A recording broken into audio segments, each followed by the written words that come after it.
in. But we also have a lot of games to react to from last night. We're going to start with the battle out east, Knicks, Cavs. This one, not that hard for the Cavs, I'm afraid. 124-105. They were up 3-0 in that season series. Mitchell finishes with 27. Allen with 21 and 8. Garland with 17. Cat had his 25 and 13, but it's second half of this one that was the real story. The Knicks actually had a 15-point lead at one point. The finish line is right there. We can all see it. I'm wondering who can beat the Cavs other than the Celtics. Is there anyone else that they're going to line up with in the Eastern Conference playoffs that can take them out, Lou? No, it's top heavy in the East. It's a two-team race. You know, even if you look at the backside of it, you got Milwaukee, you got possibly Orlando, Atlanta, Milwaukee, Detroit, Indiana. Like, none of these teams I feel like are going to have what's needed to even compete with the Cavaliers or the Celtics. And the Knicks just showed it. You know, they can't even compete with them, and they're in third place. You know, there's a 8-game gap between them at third and Boston at number 2. You know, so I think this is going to come down to two teams going to battle it out. It's going to be favorable, you know, for Cleveland simply because they have home court advantage. But again, you know, we talk about the Boston Celtics, the type of year they've been able to have. With as much going on, they've been able to fly under the radar because of some of these great stories that other teams are having, including the Cleveland Cavaliers. You know, so with that, I think it's going to come down to these two teams when it's all said and done. I mean, we had high hopes for the Knicks, right, Chandler? But it's not the same. Yeah, and this last month, this is not the same team that we had those high hopes for, right? You take Jalen Brunson off this team, they are not even close to what they were. Now Deuce is out, Campaign's out, so they literally have 0 point guards. DeLon Wright did his thing last night, but when you're losing your 3 primary guards, I mean, this is a tall task, especially against a team like the Cleveland Cavs. But it's going to be tough. I think obviously anything can happen. We can't sort of foresee the future, but the Pacers have been rolling. I think they can kind of present a matchup nightmare for any team, just the way they play offensively and the way they shoot the ball. And if Halliburton, he's doing his thing, maybe, but I'm kind of with Lou here. The Celtics and the Cavs are just in a different class as far as everything goes with the other teams in the East. So I know Tibbs got a little defensive after this one because the big story as well, the story within the story is that the Knicks against these good teams, specifically the Cavs and Celtics, are 0-6. And I know he said, well, we've beaten some teams with over 500, but these are the two competitors they're going to have to deal with. Yeah. There's word that Brunson could be back on Sunday. A lot of pressure on him. Is there anything they could do, Lou, with the return of Brunson especially, that maybe we'll start to look at them a little bit differently, or are they just missing a piece or two? No, Brunson is going to be impactful, and another thing that we got to consider: by the time that he comes back, he's going to have fresh legs. He's going to be ready to go. However, when he went out, they were in third place. When he comes back, they're going to be in third place. So they've been able to survive without him, but there's been no movement, right? So with and without him, they've shown that they're a third place team. They've competed against Boston with him. They've competed against Cleveland with him. I think they still stay in the same place. You know, I think this is going to be the team that's going to have a great first round against somebody. And then second round is going to get a little chippy for them because they're going to run into one of these teams that they haven't had any success over. So Jalen Brunson is obviously going to have a big, big impact. But again, impact against who? Because when it comes to these two teams, they haven't been able to get over that hump. Now, everybody else in other 500 teams, sure. But at the end of the day, the goal is to get out of the Eastern Conference, and they just haven't shown with or without Jalen Brunson that they can get past one of these two teams. But, you know, the playoffs are different. The postseason, it creates different challenges for different teams, and we'll see how they match up then. But right now, asking today, it's hard to say that they'll get over that hump.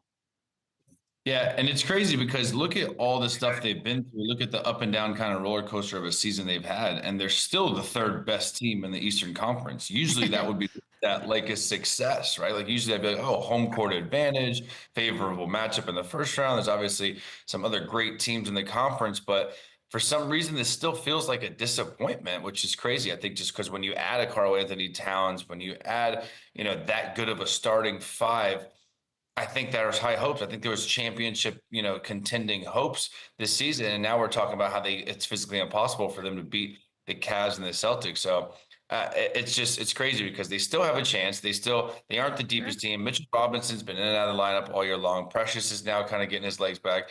And I agree that with Jalen Brunson, I think it does help long-term with a guy who plays a lot of minutes to have this type of rest where they're not going to shift in the rankings. They're not going to slide down to the 4 seed. They've pretty much been locked in that 3 seed for a long time now. So they kind of, and also they pretty much are going to know who they, who they're going to play in the first round. So this is all about getting Jalen Brunson healthy. This is all about preparing for that and being fully loaded when it comes to that chance where they get the Cavs and the Celtics, who they haven't had success with so far. I hate to look ahead because it does sound like we're all kind of the same mindset that the Eastern Conference will not be New York coming out of it. And look, anything can happen. We get that. Injuries could happen. Who knows? But when you look at this Knicks team, and there's such feel good energy when you go to the Garden, and when they're good, the fans are the best.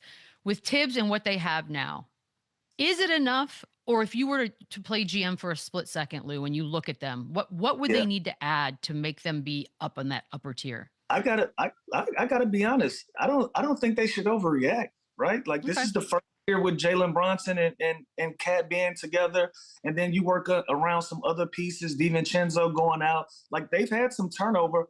I don't think this team should overreact. At the end of the day, they're the third best team in the East. They're only second to the champions.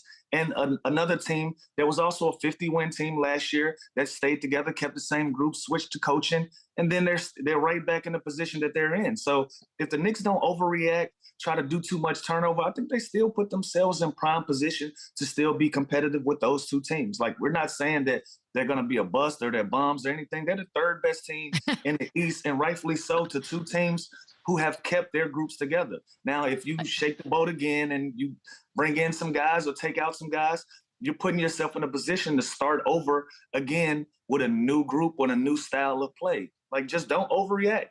Keep your guys, allow them to build chemistry, allow these teams to grow together. Again, the only two teams that are better than them are the two teams that use their recipe for success. Let our team grow and build together. So if I'm the New York Knicks, don't overreact. Just continue where you're going. I mean, but you got to change something, right? Like, if it's not enough now, why would it be enough later? Because they have the talent and they do have one of the best starting fives in the team. I think they need to add depth. I think with that's proven, especially with the minutes that they're playing. Guys are naturally going to go down. The way the NBA is now, there's going to be load management. I don't think Tibbs can continue to play these guys with how this season went. 38, 39, 40 minutes a night. I think that's going to come back a little bit. But you look, they scored the 9th most points in the NBA at 116 points a game. They have the 5th rated best offensive rating in the NBA, and the 14th best defense, which I would think would be flipped with that starting five, with that versatility, guys like Josh Hart, OG, Bridges. I would think they'd be a top 3, top 5 defense in the NBA, and for some reason they're not. So I think over time, I think, give them a full this season, give them this offseason, I think they will come back next year. And I do think I'm with Lou. I think they are loaded. They just need more time. They need to be healthy. They need Mitchell Robinson. They need guys like that to be healthy and available for this team to kind of reach its full potential. By the way, we are talking about like they just have the two teams ahead of them. We're not even taking into consideration the West. Like you also have to be good enough to beat somebody in the West. And by the way, speaking of, we still got to play the games. Like we're just what predicting. I'm saying. You still you play the game to win the game, like Herm Edwards said. Like there's time. So we're saying what they should and what they shouldn't do. We don't know what New York's Knicks team is going to show up in the playoffs and what's going to happen. Yeah. That's what makes this league so great. So again, we still feel like they have enough to compete. The only reason that this is the tone, you're 0-6 against the two teams that are in front of you, but even still, you're going to run into them in the second round. So with that, anything can happen in a 7-game series, anything. And by the way, the Pacers, the Pistons, and the Bucks are no slouch either. So like whoever they face in the first round too, it's going to be a dogfight. And by the way, take into consideration, all those teams may change a few things too. Like that's the thing. Not everybody's going to stay as constructed. That's the East. We got the West, and they cannot be stopped. No one's stopping the Thunder.